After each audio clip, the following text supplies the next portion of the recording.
औज़ुबिल्लाहिमिनश्शैतानिर्रजीम बिस्मिल्लाहिर्रहमानिर्रहीम। जी अज़ीज़ तलबा अस्सलाम वालेकुम। जैसा कि आपको पता है कि आज 10th क्लास में मैथ का पेपर था, तो मैथ का फ़र्स्ट टाइम का पेपर आपके साथ डिस्कस करना चाह रहा हूँ।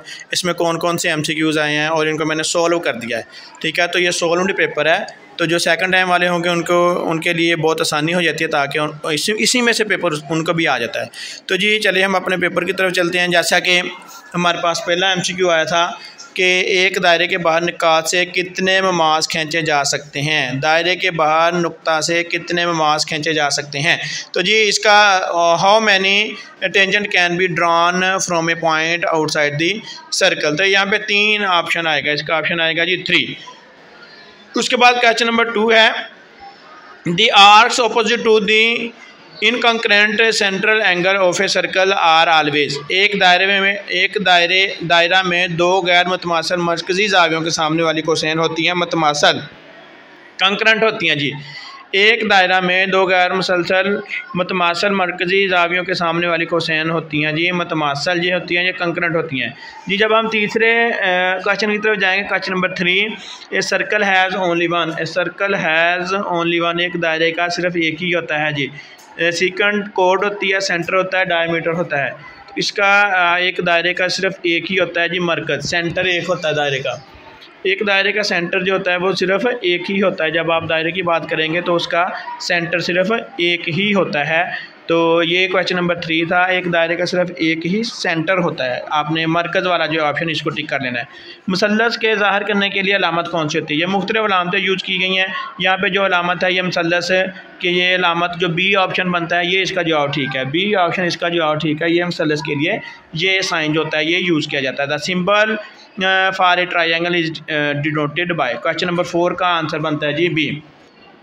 जब क्वेश्चन नंबर 5 की बात करेंगे, यहाँ पे 20 डिग्री है। 20 डिग्री को आपने तब्दील करना है मिनट्स में, क्योंकि चारों ऑप्शन जो होते हैं इनके आंसर जो है मिनट्स में दिए हुए हैं। तो 20 को आपने 60 के साथ मल्टीप्लाई करना है, तो आपके पास जो आंसर आ जाएगा वो आ जाएगा 1200। इसका ऑप्शन बनेगा हमारे पास डी। तो ठीक है जी, इसका आपने इसको 60 के साथ मल्टीप्लाई करना था, तो 1200 इसका आंसर आ जाना था।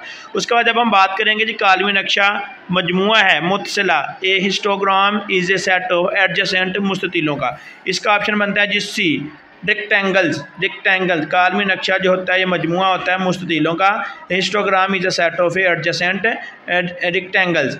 ठीक है, जब हम बात करेंगे क्वेश्चन नंबर 7 की, तो क्वेश्चन नंबर 7 है जी mean is affected by changing. Mean कब चेंज होता है, मीन कब इफेक्ट करता है, मीन के ऊपर कब ये इफेक्ट होता है, कब असरअंदाज होता है। हिसाबी औसत डैश तब्दील करने से असरअंदाज होती है जी। इसका आंसर बनता है जनाब अलीम बी, वैल्यूज़। अगर कीमतें तब्दील करते जाएँ तो हिसाबी औसत भी तब्दील होती जाती है।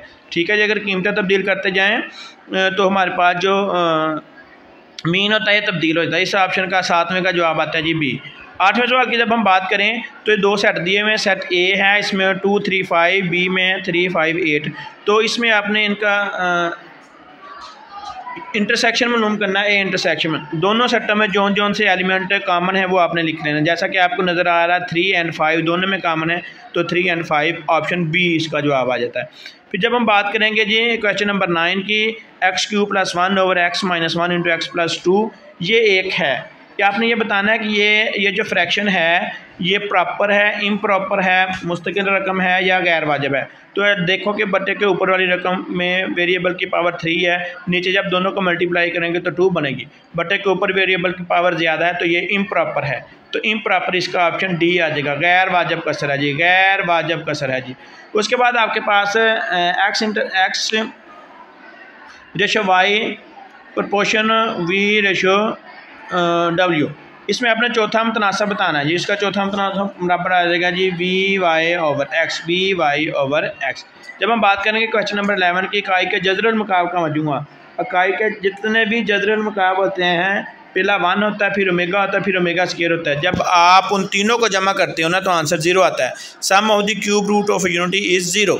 तो इसका 11वें का ऑप्शन बनता है जी ए। जब हम 12वें की बात करेंगे, आपने इसका फ़र्क अंदर बताना है। Discriminant of the equation, question number 12 है डिस्क्रिमिनेंट ऑफ द इक्वेशन। इस क्वेश्चन का आपने डिस्क्रिमिनेंट बताना है, discriminant of the equation 2x² - 7x + 1 = 0। तो डिस्क्रिमिनेंट वाला फार्मूला लगाओगे b² - 4ac, b² - 4ac, b इसमें कितना है 7, 7 का स्क्वायर आ जाएगा, 7 7 49, 4 को आपने 2 से मल्टीप्लाई कर देना 8, तो 49 में से 8 माइनस करोगे तो 41। इस क्वेश्चन नंबर 12 का आंसर आ जाएगा जी 41। क्वेश्चन नंबर 12 का आंसर आ जाएगा जी 41।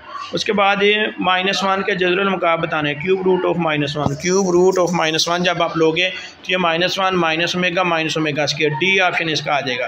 ठीक है जी। क्वेश्चन नंबर 13 का ऑप्शन आ जाएगा डी। जब हम बात करेंगे क्वेश्चन नंबर 14 की, तो x² - 3x + 2 = 0, इसको आपने सोल्व करना है, फैक्टराइजेशन करनी है। फैक्टराइजेशन करोगे इस सवाल को सोल्व करके इसका जवाब आ जाएगा 1 2, 1 2, x का जवाब आ जाएगा 1, y का जवाब आ जाएगा 2। उसके बाद लास्ट वन है हमारे पास 15 जो है वो है 2 दर्जी मियारी मसवात है जी, ax² + bx + c = 0। इसमें कितनी रकमें हैं जी, जैसा कि आप देखते हो इसमें 3 रकमें। ठीक है। तो जी तलबा, इसके बाद हम लोगों का HN वाला जो पार्ट है पेपर इंशाइया जो है सब्जेक्टिव पेपर है, उसको भी हम आपके साथ डिस्कस करेंगे। इसको आप अच्छी तरीके से कर लीजिएगा, ये पेपर में आने के बहुत सारे चांसेस हैं। आधे से ज़्यादा क्वेश्चन इंशाल्लाह इसी में से आ जाते होते हैं। उम्मीद है आपको वीडियो पसंद आई होगी जी। अल्लाह हाफिज़।